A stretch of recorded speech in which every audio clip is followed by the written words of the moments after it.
is Gurnoor Singh, and I'm your physics faculty in ETDCS. And today I'll have a little demo session on current electricity of physics.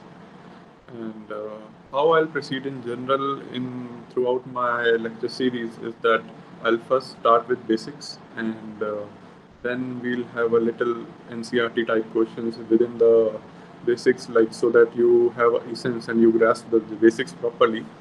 And I'll give you the three notes within my lecture only. The things that I am writing on my notepad, you will get it after the lecture. And after that, you will also get some practice problems. So you can have a essence of what we have learned, and you can practice it at home. And the practice problems may generally be little tougher than what we have learned in class. So I'll like that if you keep on struggling with those problems. And this is actually how you will get to know that how the problems in IIT are, and we have to develop attitude that no problem is such that we can't solve it. So this is the attitude JEE exam requires. And after that, we'll move on to the tougher topics, and after that, the blend of problems of different topics. And this is how we'll proceed. The topic that I'm going to discuss today is from the chapter Current Electricity.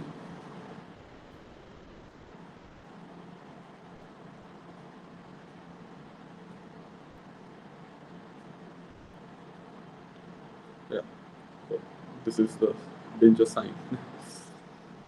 Okay.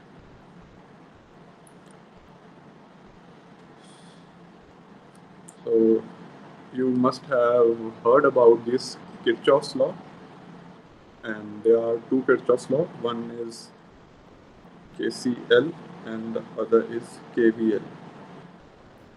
And today we'll discuss these both, and then we'll follow with the problems.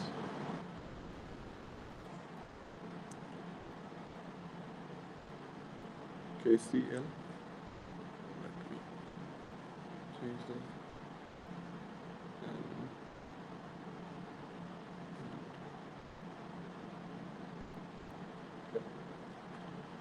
KCL.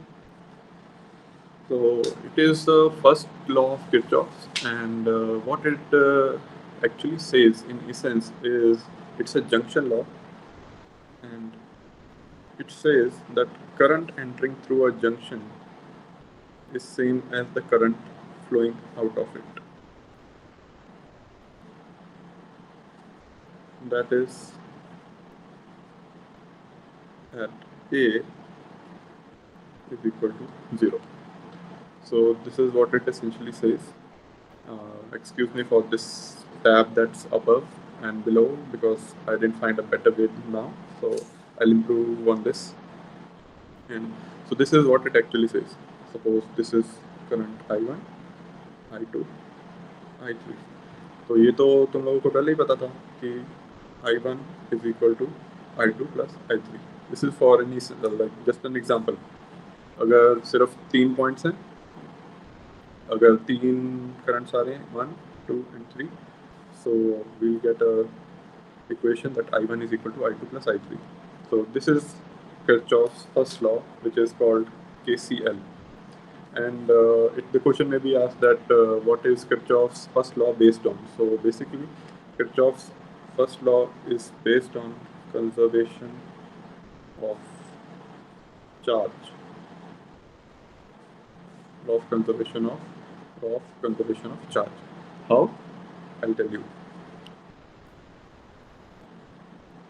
Suppose A is a point, and at A point, some charge is entering and some charge is leaving. Okay, so at a point of for a duration of time t, say delta t, the charge entering, let it be Q1, and let Q2 and Q3 and Q2 plus Q3 is equal to Q4, for instance. So according to law of conservation of charge, Q1 must be equal to Q4.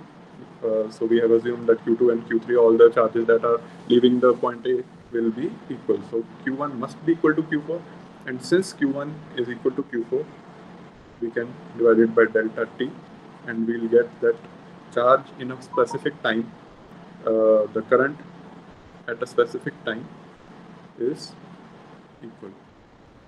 Okay, so corresponding, if the corresponding current leaving out is I4, so I4 is equal to I1. So you can get the proof like that. So for an example, we will take an example for this.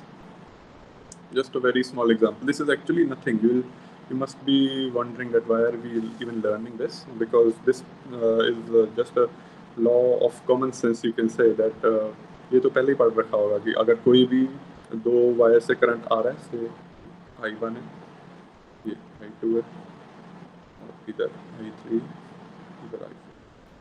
तो let it be 4 ampere, let it be 3 ampere, let this be 2 ampere, and we have to calculate I4. तो कैसे calculate करेंगे? हमें बस पता है कि जो करंट अंदर आ रहा है उतना ही करंट बाहर जाना चाहिए. So at point A, I1 plus I2 is equal to I4 plus I3. So we get I4 is equal to 5 ampere. Okay, ठीक है. तो this is how it is very easy. तो एक बात सुन लो, पर इसमें एक कैच है. से फॉर एग्जांपल, पहले जस्ट चेंज कर लो. ठीक है, तो मान लेते हैं कि ये हमने करंट की डायरेक्शंस ले रखी हैं. तो 2 एम्पेयर की जगह will take care as 8 ampere. ठीक है, 8 एम्पेयर हमने ले लिया. तो हमने I1, I2, I3 की वैल्यूज इसमें सब्सटीट्यूट कर दी इस इक्वेशन पे एट पॉइंट ए. तो 4 ampere plus 3 ampere is equal to 8 ampere plus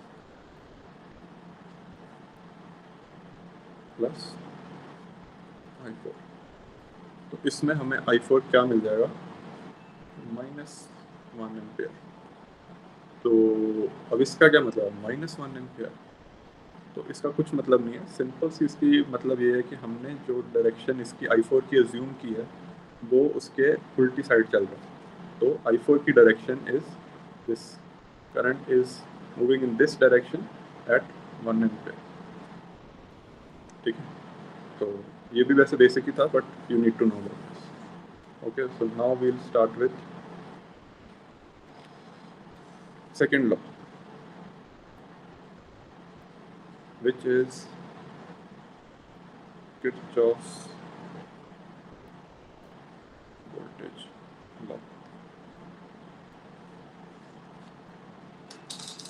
तो अब Kirchhoff's voltage law क्या कहता है?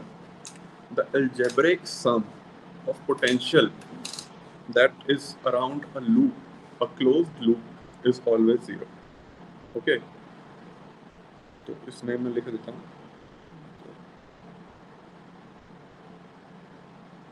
Algebraic sum of potential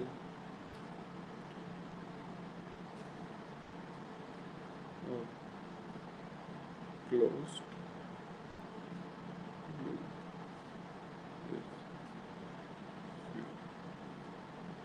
of change in potential, delta. I put a delta, change in potential. इसमें catch क्या है? Closed loop. ठीक है, लूप मस्ट बी क्लोज्ड. इसमें डायरेक्शन जो मर्जी लो, और इसके अराउंड जो भी वोल्टेज का हमारा सम है वो ज़ीरो होना चाहिए. ठीक है, तो फॉर एग्जांपल इसमें हम एक डायग्राम बना देते हैं, इससे बेटर समझ आ जाएगा आपको. A, B, C, D. ठीक है, तो इस कहने का क्या मतलब है कि वोल्टेज एट ए को हम पूरे लूप से घुमा कर लेकर आएंगे. ठीक है, ये पूरे लूप से घुमा कर लेकर आए, फिर वोल्टेज ऑफ ए पर आ जाएंगे तो zero. Basically voltage at A plus this voltage plus this voltage plus this voltage is equal to voltage at A. क्या मतलब हुआ इसका? कि पोटेंशियल डिफरेंस पूरे हमने सर्किट का ले लिया, और पोटेंशियल डिफरेंस सारे हर सर्किट का मिला के फिर पॉइंट ए पर आ गए. तो plus point A plus potential difference of all circuit loop, basically जो लूप है is equal to point A का, ठीक है। तो ये इसकी डेफिनेशन है। और जैसे केवीएल जो है वो law of conservation of charge पर है, ये law of conservation of energy पे based, law of conservation of energy. क्यों? Law of conservation of energy में क्या होता है कि potential difference, what is potential difference? Potential difference is the work done to move a unit charge from point A to point B, ठीक है। तो अब इसमें क्या है, हम पॉइंट ए से घुमा कर पॉइंट ए पे ले आए चार्ज को, तो कितना वर्क डन है? 0। तो पोटेंशियल डिफरेंस इज 0।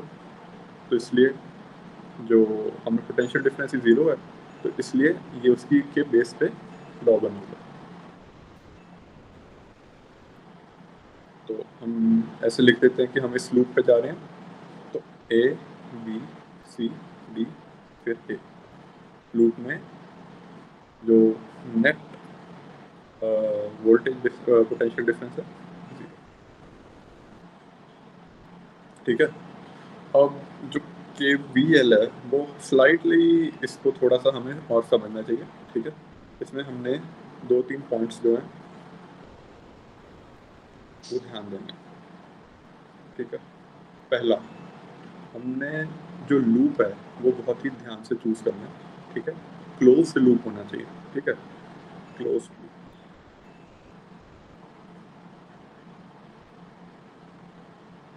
ठीक है।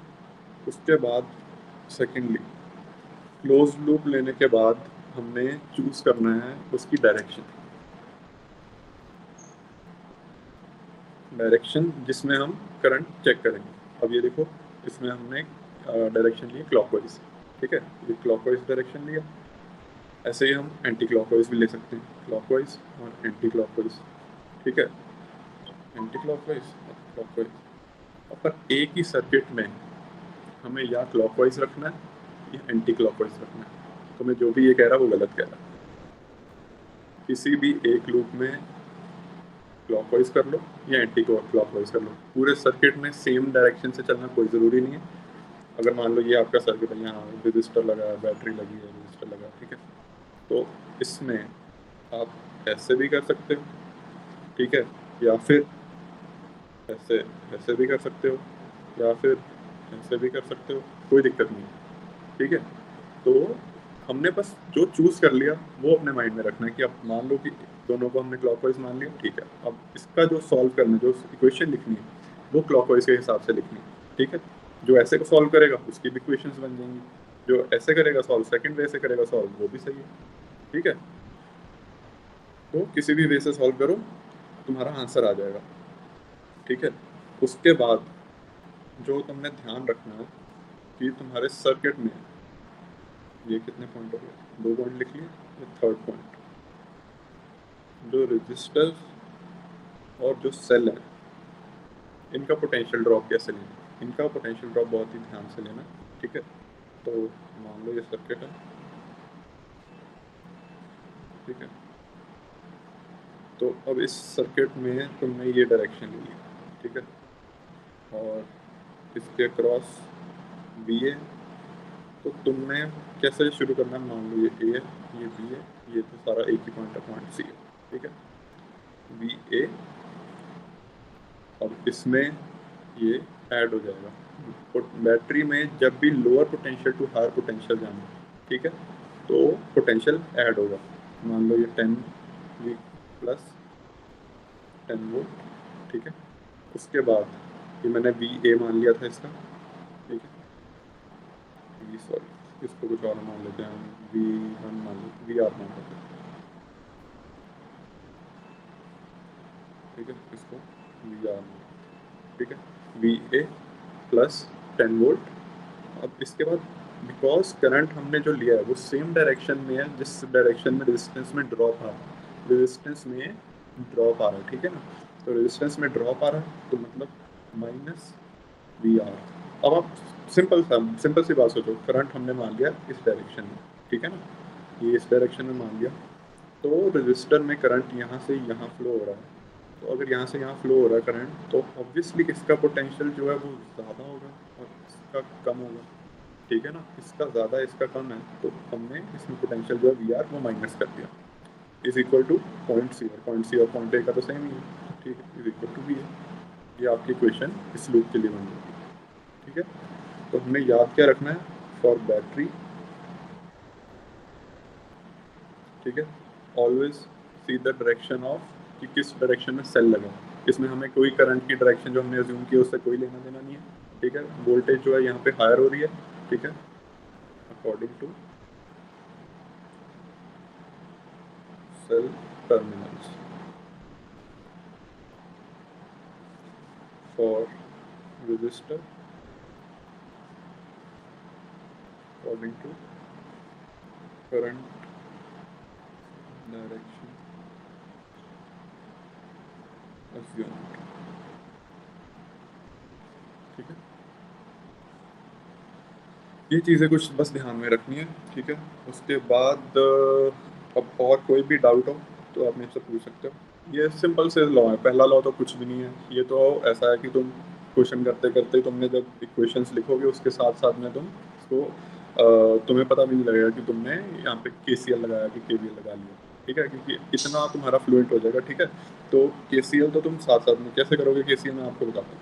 जैसे मान लो ये सर्किट बन रखा है, इधर कुछ कुछ लग रखा है, इधर कुछ कुछ लग रखा है, इधर बैटरी लग रखी है, ठीक है, जो भी आगे एक ग्राउंड पर, ठीक है। तो तुमने मान लिया यहाँ पे करंट I1 मान लोगे, यहाँ पे I2 मान लोगे, I3 मान लोगे, पर तुम्हें ये पता होगा कि मैं तो साथ में केसीएल भी लगा रहा हूँ, तो तुम इसको I3 नहीं मानोगे, तुमने यहाँ पे ये डायरेक्शन एज्यूम किया ना, ठीक है, तो इसको I2 मान लिया। तो यहाँ पे जो करंट जा रहा है, ठीक है, और ये जो जा रहा है, ये दोनों इसका सम होना चाहिए, मतलब I3 plus I2 is equal to I1। तो तुम I3 को ऑटोमेटिकली पहले से ही I1 माइनस I2 लिख लोगे, ठीक है। तो इसको I1 माइनस I2, तो इसलिए तुम ये तो शो भी नहीं करोगे तुम, ठीक है। करना है वैसे बोर्ड में शो करना है ये सारा, 12+2 के एग्जाम्स में, ठीक है। चलो अब एक एग्जांपल ले लेते हैं।